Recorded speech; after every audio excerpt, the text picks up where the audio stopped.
Hello, I'm Ted Pike. Every year, thousands of pilgrims come to this place, Palestine, to discover their spiritual roots. Yet today, it is not just the religious. Mankind in general is turning its attention toward this land. Most of us realize that if World War III erupts, it could begin right here in a collision between Arab and Jew. What are the causes of this conflict between Arab and Jew? A conflict which never seems to go away. Before Zionist settlers came here around the turn of the century, this region was not particularly known for strife. Yet since then, it has known little but strife. Is there something within Judaism itself which acts as an abrasive on this land? To answer that question, we don't need to make another pilgrimage to Palestine. We don't need to visit historic sites or Jewish shrines. Instead, since Judaism is very much a religion of its literature, we need to go where its most sacred teachings are preserved. We need to go to a synagogue, in particular, the library of a synagogue.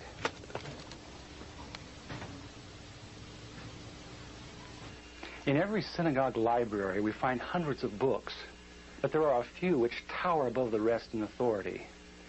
These include the Encyclopedia Judaica, the Universal Jewish Encyclopedia, the Jewish Encyclopedia.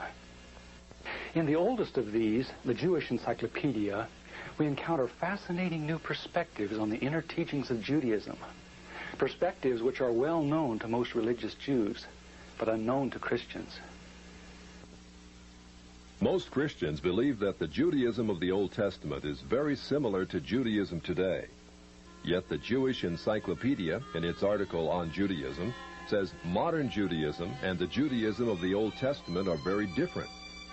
It says that after Nebuchadnezzar conquered Judah in the 6th century B.C. and led the Jews to distant Babylon, the Jews were faced with challenges to their faith they had never before experienced. Ever since the time of Solomon, the religion of Israel had centered around the magnificent temple in Jerusalem with its sacrifices and rituals. The question now became, how could one be a true Jew in a very foreign, even hostile environment? The need arose for a certain class of lay priests called scribes or sophorim to interpret the law in this new setting and make it workable. In time, these scribes became what the New Testament calls the scribes and Pharisees, the greatest legal authorities of Israel for all ages. The Pharisees said there were really two inspired revelations to the Jews. There was the written law of Moses received atop Sinai, but there was also the oral tradition acquired by 70 elders who came to the base of the mountain but were forbidden to proceed farther. The Pharisees said that these 70 elders, or Sanhedrin, received a much more extensive and profound revelation than Moses, a revelation which was never written down, yet took precedent over the written law. When Jesus came on the scene, his reaction was to bitterly denounce this counterfeit tradition. Christ said the Pharisees, by their tradition, had made the law of God of none effect. He considered the Pharisees the most dangerous leadership Israel ever had. In 70 A.D., Jerusalem was destroyed by the Romans. Although Jewish sects such as the Sadducees now disappeared, the Pharisees emerged with even greater power over the Jewish people. The Jewish Encyclopedia describes the new role of the Pharisees. With the destruction of the temple, the Sadducees disappeared altogether, leaving the regulation of all Jewish affairs in the hands of the Pharisees. Henceforth, Jewish life was regulated by the Pharisees. The whole history of Judaism was reconstructed from the Pharisaic point of view. Pharisaism shaped the character of Judaism and the life and thought of the Jew for all of the future. In 135 A.D., all Jews were expelled from Palestine. The Pharisees led most Palestinian Jews in a mass migration back to Babylon.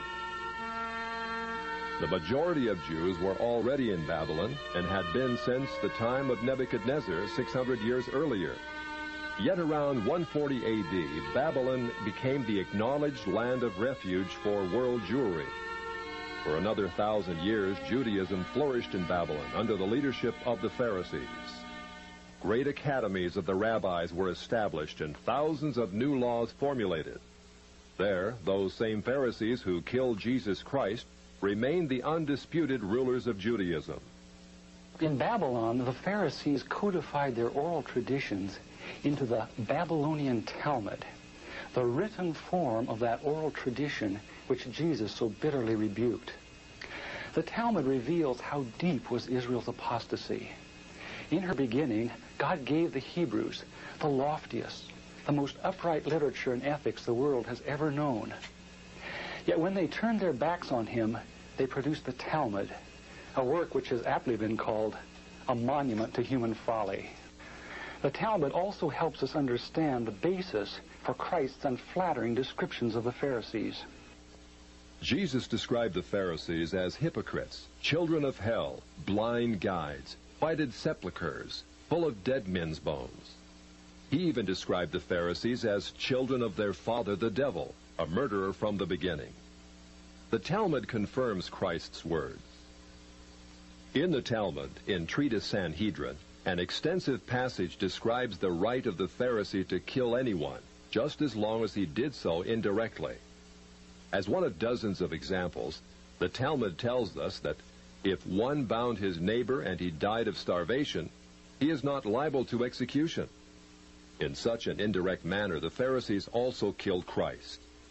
Manipulating the Romans to actually wield the spear and sword, the Pharisees claimed, as their descendants do today, that since the Romans were the direct cause of the death of Christ, it is the Romans, not the Jews, who are guilty. Christ also called the Pharisees adulterers, an adulterous generation.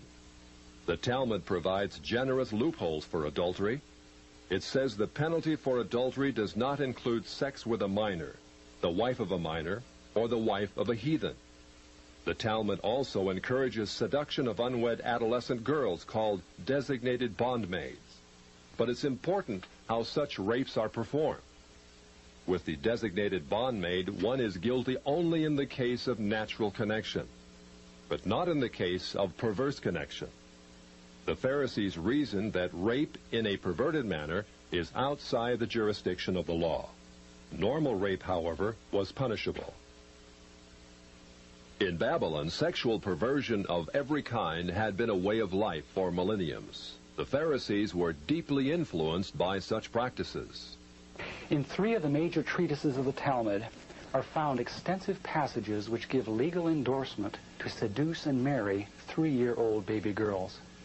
In fact, many of the greatest rabbis of the Talmud, including Simeon ben Yochai, upheld this privilege. Today in Israel, thousands of Jews go to Meron every year to venerate the memory of Simeon ben Yochai, one of the most respected rabbis in the history of Judaism.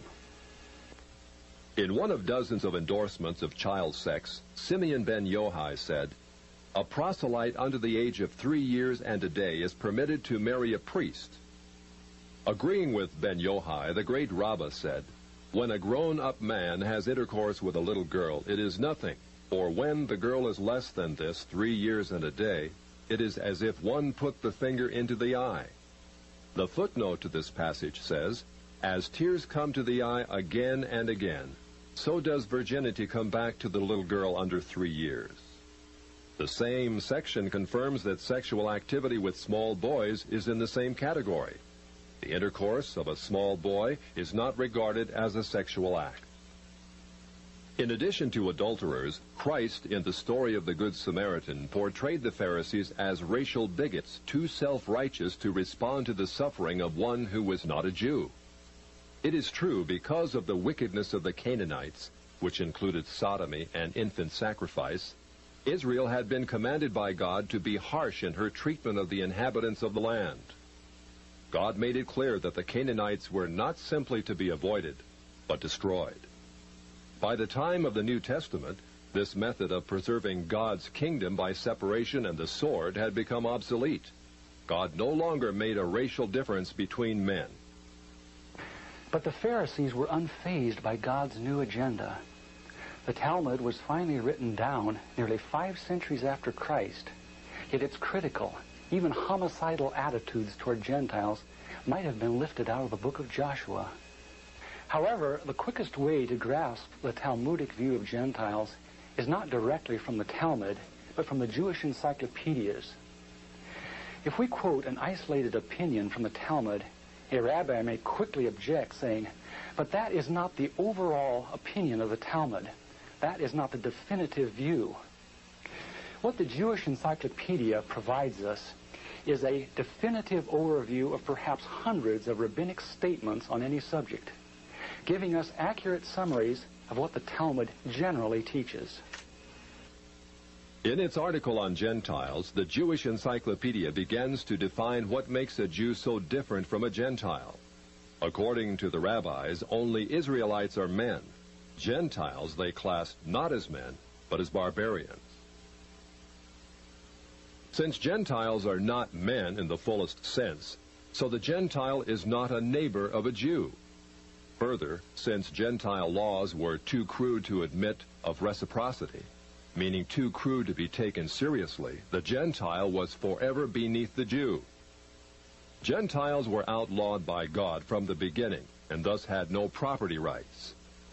The Almighty offered the Torah to the Gentile nations also, but since they refused to accept it, he withdrew his shining legal protection from them and transferred their property rights to Israel, who observed his law. Since the Talmud outlawed the child, or issue of a Gentile, as that of a beast, a Gentile had as little legal rights in a Jewish court as did an animal. The Talmud states that if a Gentile sue an Israelite, the verdict is for the defendant, the Israelite. Conversely, if the Israelite is the plaintiff, he obtains full damages. Because the Talmud conspires against Gentiles, if a Jew was ever caught telling a Gentile what the Talmud really says, such a person deserves death. So vile was the nature of a Gentile that the great Simeon ben Yohai said, "The best among the Gentiles deserves to be killed. The best of snakes ought to have its head crushed." Jews, however, are exalted beings in the Talmud, worthy of praise. Christ described the Pharisee who blessed himself, saying, "I thank thee, Lord, that I am not as other men." An eminent Talmudic rabbi says the same. "Blessed be thou, who hast not made me a Goy, or Gentile." There is a special antagonism between the Talmud and Jesus. The Talmud attacks him everywhere it can, even his mother. Mary, the Talmud says, was a whore who mated with carpenters. She who was the descendant of princes and governors played the harlot with carpenters. It naturally followed that the scribes declared Christ to be a bastard. In its article on Jesus, the Jewish Encyclopedia says that Jewish writings defame Christ. It is the tendency of all these sources to belittle the person of Jesus by ascribing to him illegitimate birth, magic, and a shameful death. Jesus, according to this article, was considered one of the three worst enemies of Judaism who came to an ignoble end. The Talmud says they subjected him to 4 deaths: stoning, burning, decapitation, and strangling. The Talmud also says he is now in hell, punished with boiling hot excrement. What is Christ's advice as he speaks to us out of hell? The Jewish Encyclopedia quotes Jesus as telling us above all to bless the Jews. He says, "Further their well-being. Do nothing to their detriment. Whoever touches them touches even the apple of his eye." Christians, as followers of the false prophet Jesus, also deserve death. The Jewish Encyclopedia again recaps the Talmud's position. A Gentile observing the Sabbath deserves death. It says the Talmud's hatred was probably directed against the Christian Jews. These Judeo-Christians, evasively called min, minute, or minim, were considered by the rabbis to be the most dangerous form of heretics of ancient times. The New Testament Gospels were writings which the rabbis considered more dangerous to the unity of Judaism than those of the pagans. A Talmudic rabbi said, "The writings of Christians deserve to be burned, for paganism is less dangerous than minute or Christianity." The Jewish Encyclopedia, in its article on min, continues to illustrate the Talmudic hatred of Christianity. Again, we must remember, minim usually indicates the Judeo-Christians. It was forbidden to partake of meat, bread, or wine with the Christian. Scrolls of the law, tefillin, and mezuzot written by a Christian were burned. An animal slaughtered by a Christian was forbidden food. The relatives of the Christian were not permitted to observe the laws of mourning after his death, but were required to assume festive garments and rejoice. The testimony of a Christian was not admitted in evidence in Jewish courts, and an Israelite who found anything belonging to one who was a Christian was forbidden to return it to him. The Pharisees, through their Talmud, thus gave the Jews an ethic which encouraged bigotry and isolation. But it did worse than that. It invited persecution. By the 11th century, the inhabitants of Babylon, growing weary of the self-righteousness and dishonesty of the Jews, expelled them to the west. Migrating across North Africa and Central Europe, the great majority of Jews who had lived in Babylon for almost 1,600 years now began to find their destinies in the cities of the West. Yet in coming to the West, Jews found their Christian neighbors extremely intolerant of the antisocial deviations Jews had taken for granted in Babylon. In order to survive, it was necessary to abandon such Babylonian traditions. But that was not as easy as it sounds. For 1,000 years, the Pharisees had commanded such deviations. Most Jews could not bring themselves to defy the authority of the Pharisees. Enter one of the giants of Judaism of all time, the great Maimonides. Maimonides, a physician and philosopher, knew that no Jew who practiced Babylonian perversions could remain alive in Christian lands. He attempted to harmonize Greek philosophy with the best points of Judaism. He hoped his rationalizations would enable Jews to abandon their antisocial customs. Yet Maimonides was only partly successful. He was excommunicated by the Jewish community on the charge of making new laws. Nevertheless, his moderation and intellect did in fact temper the old Judaism of Babylon. Gradually over the centuries, Jews abandoned immoral practices of the Talmud. Such practices are not observed today. In fact, most Jews are so ignorant of the Talmud itself that they do not even know that such teachings exist within their sacred literature. Yet the fact remains that when the Jews came to the West in the Middle Ages and attempted to accommodate the Talmud to Christian society, a tremendous conflict was created. In Babylon, Judaism could be perfectly consistent with the teachings of the Pharisees because the Babylonians were immoral as well. In Christian lands of the West, it became necessary to pretend that many of those teachings did not exist. Even today, religious Jews continue to venerate the Pharisees and their Talmud as the greatest source of light that Judaism will ever know. Yet, living in Christian lands, no Jew can fully perform what the Pharisees commanded. This conflict in Jewish responsibility has created a dilemma over the last 1,000 years from which Jews in the West have not emerged. Yet even before Maimonides came on the scene in the 12th century, another dilemma was being created in Judaism far to the east. This was a dilemma not concerning the doctrines of the Jews, but over who actually was a Jew. In their articles on kazhars, the Jewish encyclopedias tell us that in the 8th century A.D., Jewish missionaries ventured north of Babylon to the land of the Khazars between the Caspian and the Black Seas. Khazaria was a vast grassland on what is now the plains of southern Russia, inhabited by a race of merchants, artisans, and warriors of Hunnish Turkish stock.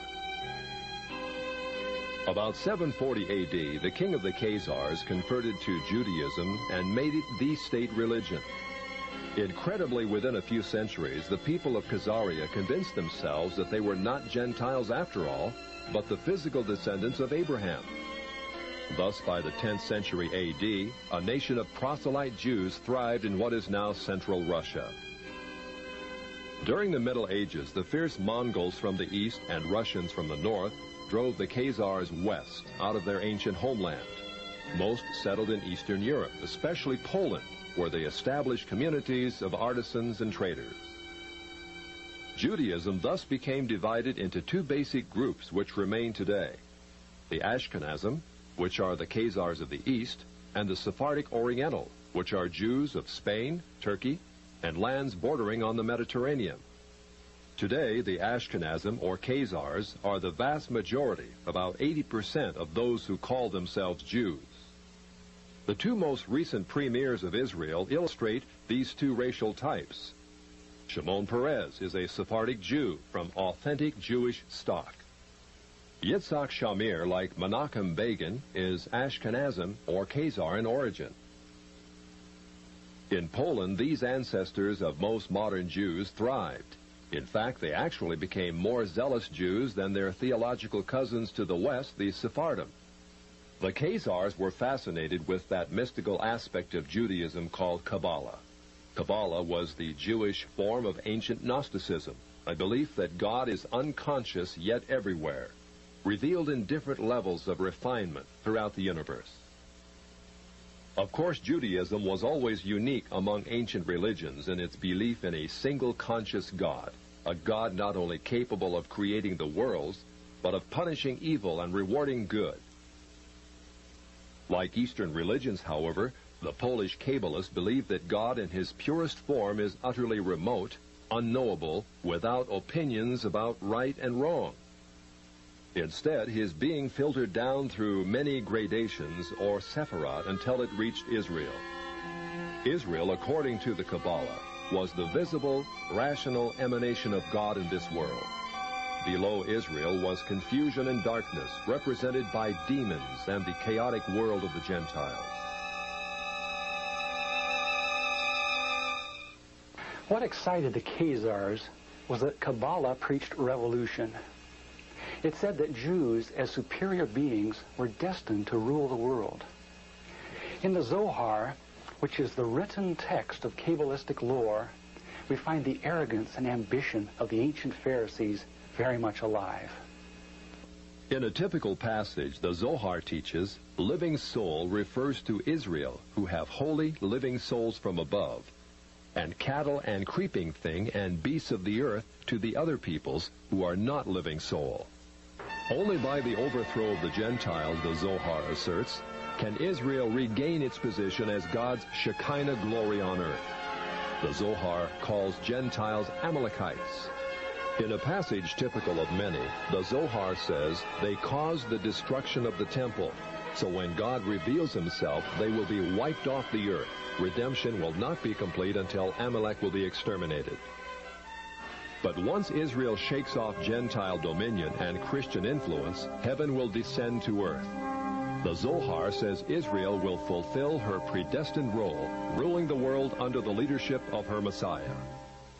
Since the Kabbalah, or Zohar, was not merely a theological system, but taught the overthrow of the existing order, it was natural that before long, Jews should begin to put it into practice. With the age of Voltaire and the so-called Enlightenment during the 18th century, we see a host of Jewish Kabbalists migrating west out of Poland and penetrating the very capitals of Europe. Jewish wonder workers, Bolshems as they were called, Saint Germain, Cagliostro, Frank, Falk, men of vast wealth and mystery came upon the European scene at the end of the 18th century. In Europe, in the years preceding the French Revolution, the foundations were laid for a new order in the world.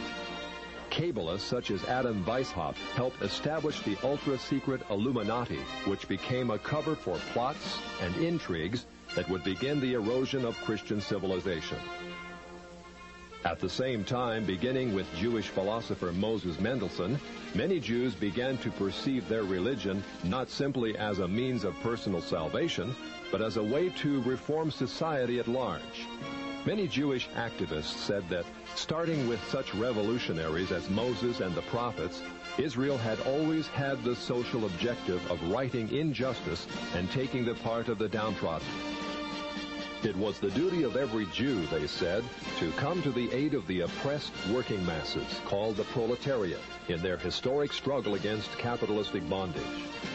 Many Jews thus came out of the ghetto and took part in all the great revolutions of the 19th century, including the Revolution of 1829 and the Revolution of 1848.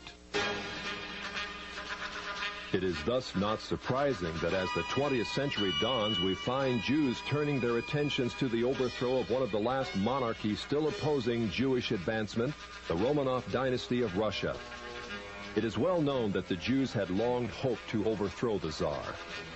It was natural, then, that Jewish philosophers such as Moses Hess and Karl Marx should contrive a philosophy that could make such overthrow possible. It was also natural that international Jewish bankers of New York, London, and Hamburg should finance it. The U.S. State Department, in its 3-volume report on the origins of communism in Russia, published in 1931, reveals how Jewish-controlled German banks under the leadership of Max Warburg conspired as early as 1914 to send large payments to Lenin, Trotsky, and others in their attempts to bring down the Tsar. As part of this conspiracy, Jacob Schiff, head of the New York Jewish banking house of Kuhn Loeb, invested at least $20 million, which would be close to $1 billion today, toward the establishment of Bolshevism in Russia. In its article on socialism, the Jewish Encyclopedia, published in 1905, freely admits that Jews in Russia were ripe for revolution. In Russia, socialism, has become a movement of the Jewish masses.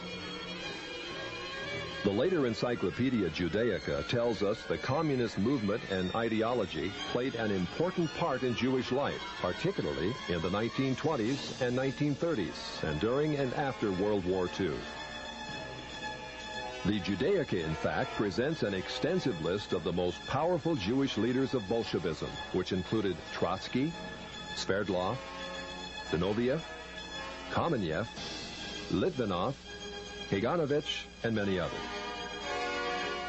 The Judaica also tells us just how many Jews filled the communist ranks. It says anti-Semitism drove the bulk of Russian Jewish youth into the ranks of the Bolshevik regime.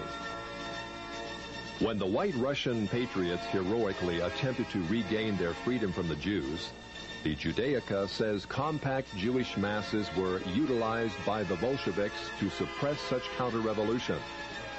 Clearly, Jews and native Russians were engaged in a death struggle over the destiny of Russia.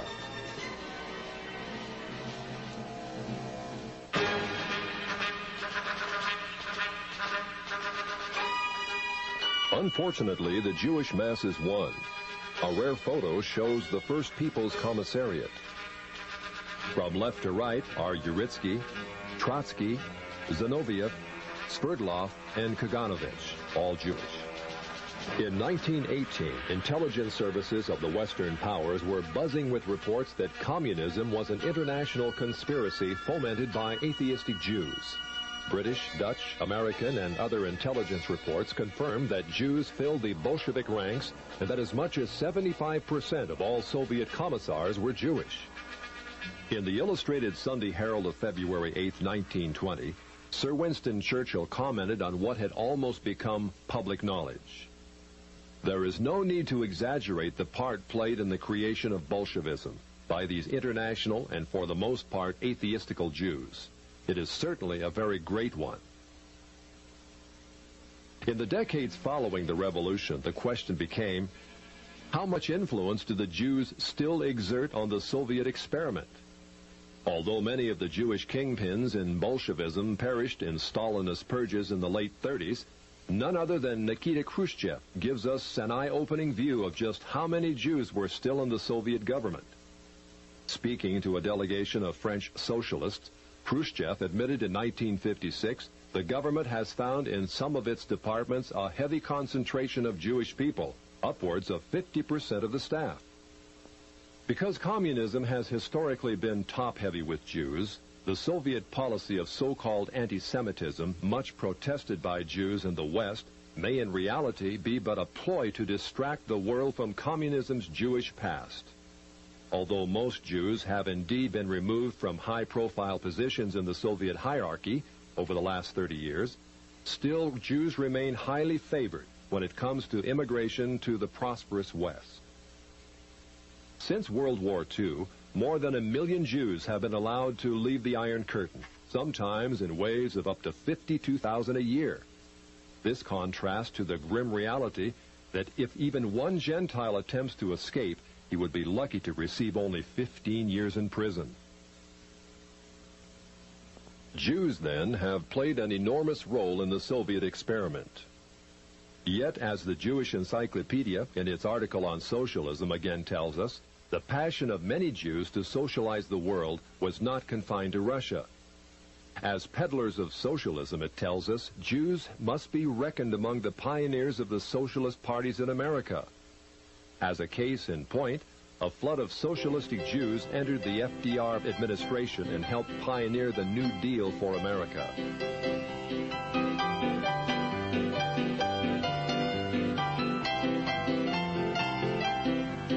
The Encyclopedia Judaica says Roosevelt's liberal policies endeared him to the Jewish community, which shared with him an overriding commitment to the welfare state. It is very significant that in letting left-wing Jews into his administration, FDR set in motion a conspiracy that was soon to have the gravest repercussions.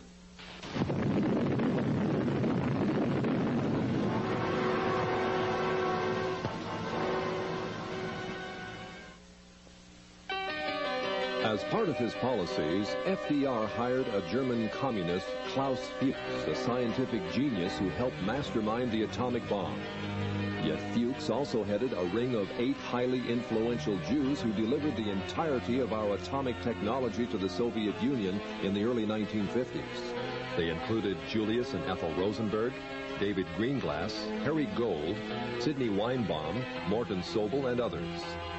Of the 10 convicted for espionage, no less than 8 were Jewish. Later in 1957, it was discovered that the Jewish Sobelin brothers delivered massive defense secrets to the Russians. They acted upon the orders of the Jewish head of the Soviet secret police, Beria. The most recent example of such treachery is the Pollard spy case, in which Jewish spy Jonathan Pollard and his wife delivered thousands of top-secret documents not to Moscow, but to Tel Aviv. All Jews, of course, are not communists, spies, or even liberals. A small minority of conservatives like economist Milton Friedman, publisher Natty Loeb, and Senator Barry Goldwater are eloquent reminders that Jews are represented on the right as well as the left. Nor should we forget that many Jews have contributed disproportionately to the good of mankind, especially in such areas as medical research, science, and the arts. Such Jews deserve our heartfelt gratitude. Never should we indict Jews as a whole for the misdeeds of some. Yet the fact remains that historically most Jews have favored the liberal agenda. Many have gone as far left as communism. For example, in the late 40s, intensive investigations by the U.S. Justice Department revealed a disproportionate number of Jews in the American Communist Party. In 1949, the 11 members of the American Politburo of the Communist Party were convicted. 6 were Jews. In 1951, the second-string Politburo was indicted. Of 21 arrested, 14 were Jewish. Also in 1951, 15 top West Coast communists were indicted. 6 of the 15 were Jewish. Started flight, break left. During the Vietnam conflict, while American boys died by the tens of thousands, Jews dominated the communist New Left in America. The Encyclopedia Judaica says the New Left included a disproportionate participation of Jews in the leadership and sometimes also in the ranks. It continues, Jews have been active in the United States in all radical movements, socialist and communist, old left and new. On almost every major campus in which the New Left was active, Jews were prominent in the leadership. Typically, they formed between a third to more than half the leadership and members. Jews also dominate the American Civil Liberties Union, a left-wing front which has tirelessly opposed such fundamental values as prayer in the schools, effective criminal prosecution, even the Pledge of Allegiance. The ACLU has been the subject of frequent congressional scrutiny. As early as 1931, a special congressional investigating committee prophetically described a role which has become all too familiar in recent years. It claims to stand for free speech, free press, and free assembly. But it is quite apparent that the main function of the ACLU is to attempt to protect the communists in their advocacy of force and violence to overthrow the government. Today, the ACLU is led by Jewish National Director Ira Glasser, the 5th national director in its history. According to a 1977 ACLU survey of membership, 27.3% of ACLU leaders were Jewish, 21.4% of members. The feminist movement, with its agenda of free abortions and lesbian rights, also contains a lopsided number of Jews in its national leadership. The three most influential feminists, Gloria Steinem, Bella Abzug, and Betty Friedan, are Jewish radicals. Jewish producer Norman Lear also heads People for the American Way, the liberal antagonist to Jerry Falwell's Moral Majority. People for the American Way videotapes every broadcast of national TV evangelists in hopes of ruining their ministries. Why does such Jewish-led radicalism prosper? Largely because the television media promotes it. And who owns the media? In its article on television, the Encyclopedia Judaica reveals that the big three television networks are Jewish-founded and controlled. David Sarnoff founded NBC in 1926. CBS was founded under the presidency of William S. Paley, also Jewish. ABC was an outgrowth of the NBC network, and another Jew, Leonard Goldenson, became its president. Gentiles usually occupy the visible out front positions, but each of the three networks remain under Jewish influence or control. According to the famous Lichter-Rothman poll of 104 top-level media executives, published in Public Opinion magazine, Jews also dominate the lower levels of network broadcasting. Although Jews constitute less than 3% of the American population, a whopping 59% of TV executives surveyed were Jewish. The Encyclopedia Judaica, in its article on motion pictures, paints a similar picture of Jewish control of the movie industry. With the exception of United Artists, it says, all the large Hollywood companies were founded and controlled by Jews. The largest of all entertainment monopolies, MCA, called the Octopus because of its domination of the entertainment industry, was likewise founded and controlled by Jews, such as Jules Stein, Lou Wasserman, and Taft Schreiber. In its article on publishing, the Judaica presents lists of dozens of the largest publishers in America owned or controlled by Jews. In the Lichter-Rothman poll, it was found that 97% of media leaders surveyed favored abortion on demand, 86% favored hiring homosexuals as teachers, 57% believe that adultery is not wrong, and so on. Clearly, the liberal bias of the Jewish-controlled TV networks is indisputable. Jews are also rapidly gaining control in Congress. In 1976, there were virtually no Jewish political action committees. In 1986, there were more than 70 Jewish PACs.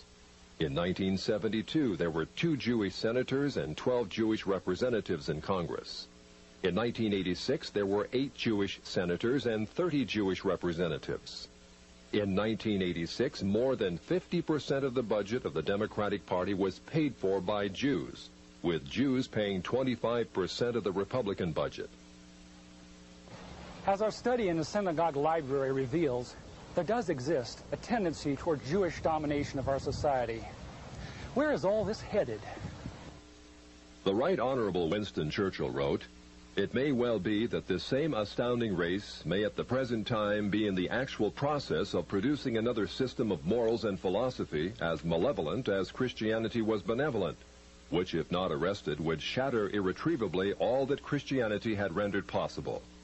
It would almost seem as if the gospel of Christ and the gospel of Antichrist were destined to originate among the same people." Can it be that such pervasive Jewish control which we are seeing today is but the harbinger of even greater Jewish control to come? In the book of Revelation, a great harlot is described ruling the world, riding on a horned and headed beast.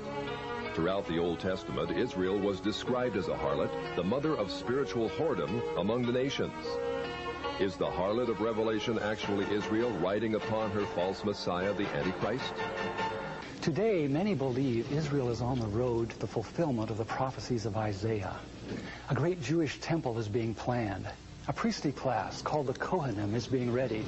Ritual sacrifices are being studied. Truly, prophecy is being fulfilled in an amazing way, yet not in the happy way that most of us would like to believe. In Israel today, effective Christianity is outlawed. If a Christian were to walk through any town in Israel passing out New Testaments, he could be sentenced to prison for 5 years. Israel is not moving toward Christ. She is moving toward her false Messiah, Antichrist. In Antichrist, Israel hopes to find all the worldly power and glory which Jesus denied her. But she will not find it. As the Bible teaches, the great harlot Israel will be thrown from the back of the beast. The beast, with his 10 Confederate military leaders, will gore and burn her with fire. This is what the Bible calls the Great Tribulation, or time of Jacob's trouble, a time when Israel, who thought she could rule the world, will experience unprecedented agony and judgment for her sins. Since the Bible tells us that Israel is on the road to judgment by God, what should be our attitude toward her? St. Paul tells us that Jews are indeed enemies of the gospel, yet enemies who are beloved for the sake of a remnant which shall one day be revealed. Israel is like the prodigal son, inheritor of a glorious destiny. But she is also rebellious. Like the prodigal son, she must be humbled, not by us, but by God. Someday, out of the great tribulation, a remnant of Jews will look upon him whom their fathers pierced and will plead for his forgiveness. The dry bones of Jewish unbelief will be resurrected. Jewish branches will be grafted back into the vine, which is Christ, Israel's true Messiah. Israel will become as much of a blessing as she was once a curse unto the nations. But there have always existed those who cannot see the big picture, who cannot wait for God to finish his controversy with Israel on his terms. Throughout history, movements have erupted which have attempted to solve the so-called Jewish problem in the most direct way.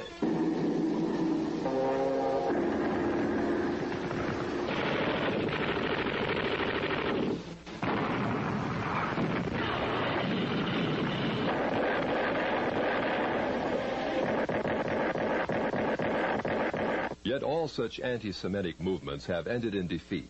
Defeat because they refused God's terms and instead resorted to violence and slander.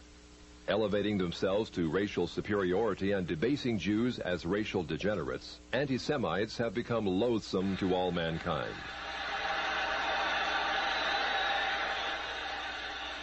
In contrast, the Bible presents the perfect approach to this problem. All the prophets were heavily burdened, even angry at the transgressions of Israel. Yet when they spoke out, it was as God led them. When they chastised the people, it was not in the arm of flesh. Vehement as they had to be in denouncing sin, they never became bigots. Their message was on the highest ethical level. They told Israel she was sinful, not because she was racially degenerate, but because she had broken God's law. As would be expected, all the prophets were accused of being negative, even anti-Semitic. Jewish King Ahab called the prophet Elijah an enemy of his regime. Jeremiah was accused of being against his own people in favor of the Chaldeans. Micaiah was described as never speaking anything good, but only criticism. Even Christ and the apostles were called enemies of the Jews, yet they spoke out. The great figures of the Bible provide a pattern of how we should respond to the Jews today. The prophets and apostles preached the good news to Israel, yet they were very wary, very realistic concerning rabbinic deception. Our Lord warned us to beware of the leaven of the Pharisees. Considering the Pharisaic origins of modern rabbinic Judaism, his words can only mean be wary of rabbinic Judaism. As we saw earlier, rabbinic Judaism is inherently ambitious. It will forever attempt to establish itself as the dominant factor in society. If Zionism is unnaturally encouraged, as it has been by the church over the last century, then it will rise to a position that is intolerable. Inevitably, mankind, smarting under its presumptions, will rise against it in new waves of anti-Semitism. An angry humanity will pit itself against the Jews. The Jews will fight back. This is what is happening in the Middle East today, as Jew and Gentile quarrel over the land of promise. Who owns this land?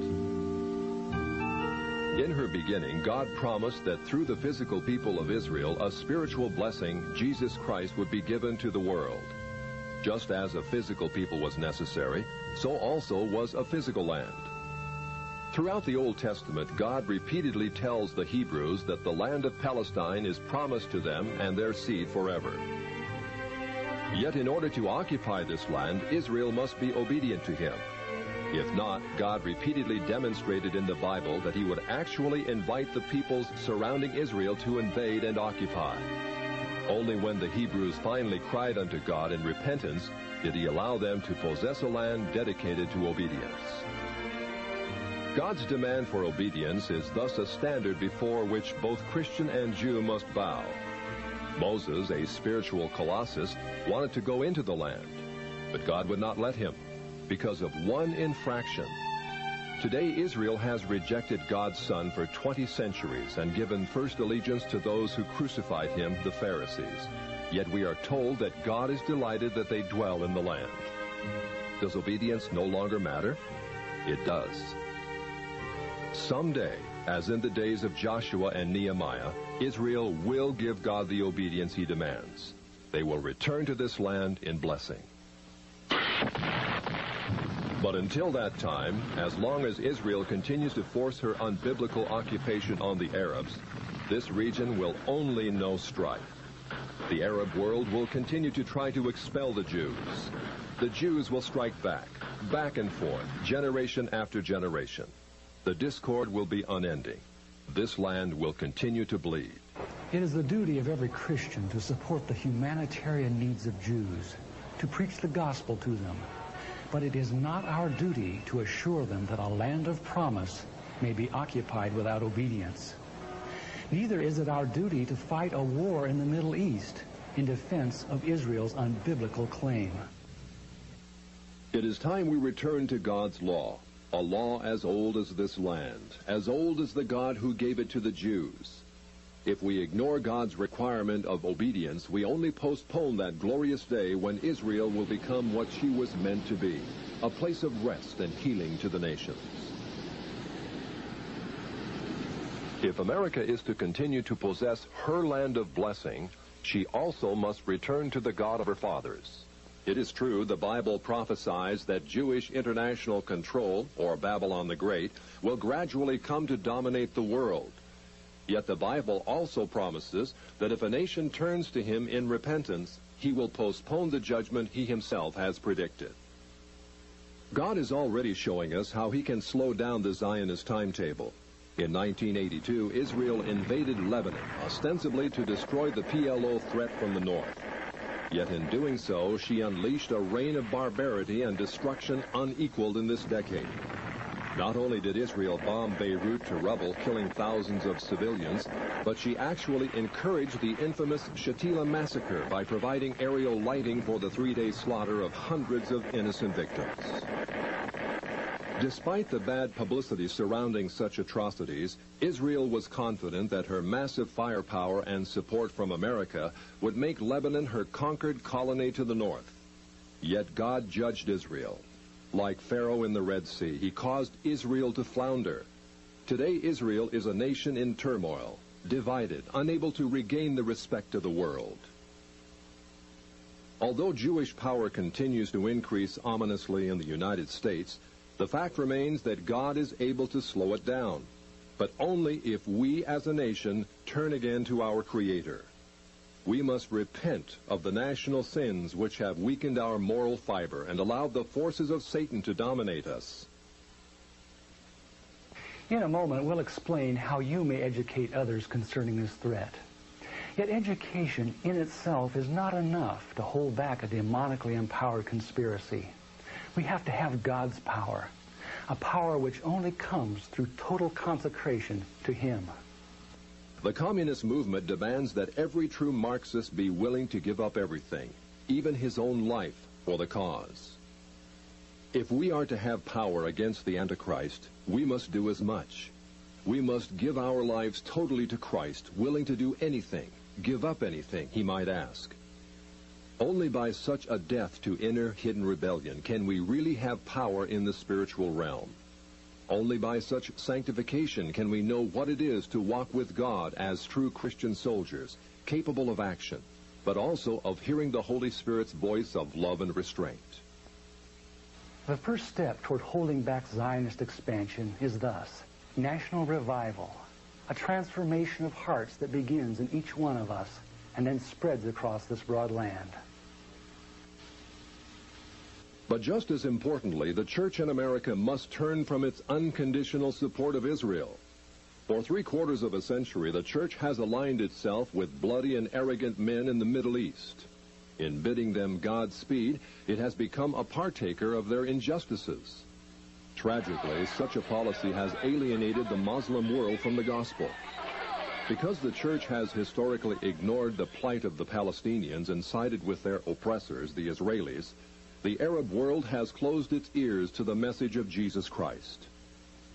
In fact, by giving unconditional approval to Israel, the church, more than any other institution, has helped build up the walls of that system, which will ultimately become Babylon the Great. The church must now face the fact that Israel today is not the fulfillment of the sublime prophecies of the Old Testament, prophecies which are conditional upon obedience. Instead, modern Israel is the first stage in Satan's plan to take this world from Christ and give it to Antichrist, Israel's false Messiah, who will rule the world from Jerusalem. This scenario is borne out by none other than Prime Minister David Ben-Gurion, one of the great founders of Israel. Recorded in an astonishing article in Look magazine, Ben-Gurion predicted that a one-world system presided over by Jerusalem will be set up in the near future. All continents will become united in a world alliance, at whose disposal will be an international police force. All armies will be abolished, and there will be no more war. In Jerusalem, the United Nations, a truly united nations, will build a shrine of the prophets to serve the federated union of all continents. This will be the seat of the Supreme Court of mankind, to settle all controversies among the federated continents, as prophesied by Isaiah. Ben-Gurion's vision of Israel in dominion of the world is identical with the vision of the great harlot, ruling the nations, as given in Revelation 17. Yet it's a vision which may be postponed. If enough of God's people rededicate themselves to Him and turn from support of a system which seeks their ruin, then Zionist world control can be turned back, at least within our time. There are many practical things which each of us can do to hold back the Zionist timetable. As director of this program, my wife, Lynn, would like to share some of them with you. Thank you, Ted. I believe the time is past when we can be aware of these things and remain silent. Whatever the cost, we must inform others of the things that we've seen in this presentation. This includes our pastors and church leaders. It also includes our elected representatives. Members of Congress in particular are under pressure by the powerful and vindictive Zionist lobby. The Zionist lobby will ruin any member of Congress who consistently opposes it. It is vital that we assure our congressional representatives of our support if they resist unreasonable demands by Israel. At the same time, we should not give the impression that we dislike Jews or that we believe all Jews are involved in a conspiracy. Instead, we should make it clear that what we are concerned about is the general trend toward Jewish domination of our society and the problems such control creates. Letters to the editor are also an effective way to speak out and inform on issues relating to Israel. But again, in order to be printed, such letters must be moderate and well-informed. In addition, Christians must stop depending on the Jewish media for entertainment and news of world events. Families should search for wholesome alternatives for home entertainment, which do not center around television. In place of Jewish news-gathering sources, a number of newspapers and newsletters are available, which bring to light many facts suppressed by the Jewish press. To help you inform others, the National Prayer Network has provided some of the most effective tools available today. The first is the video you have just seen. When shown to Bible studies, churches, and civic groups, This documentary has an unmatched record for educating your friends and neighbors.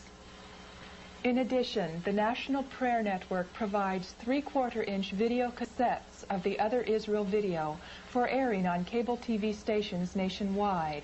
Every major city in America contains at least one cable access station which plays video productions the public supplies. You can take them a 3/4-inch copy of the Other Israel. If it suits their schedule, they will play it before thousands of viewers.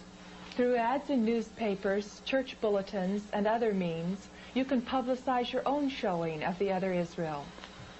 Also highly effective is Ted's fascinating book, Israel, Our Duty, Our Dilemma. Condensing 15 years' research in Jewish sources, this 340-page volume provides easy-to-read yet exhaustive documentation on every subject covered in this video, plus hundreds of pages of related information. This groundbreaking book has been ordered by more than 18,000 pastors in America. Dr. Everett Sullivan, defender of liberty in Nebraska, sums up what thousands have felt. This is the one book every Christian should read. In a moment, we will tell you how you may obtain the video and book. Thank you, Elaine. It's undeniable that there exists a great conflict between the forces of good and evil for control of this planet. Yet there also exists a host of people just like you that are catching on to the Zionist agenda. However, it's not enough just to know the score on Zionist ambitions. We have to spread the word to others. Will you join with Elaine and me as we do just that? Here's how you can obtain the tools to wake up your church and community. Israel, Our Duty, Our Dilemma is available for $10.95 postpaid. The Other Israel video is available for $22.95 postpaid. Order from National Prayer Network, Box 203, Oregon City, Oregon 97045. That's National Prayer Network, Box 203, Oregon City, Oregon 97045.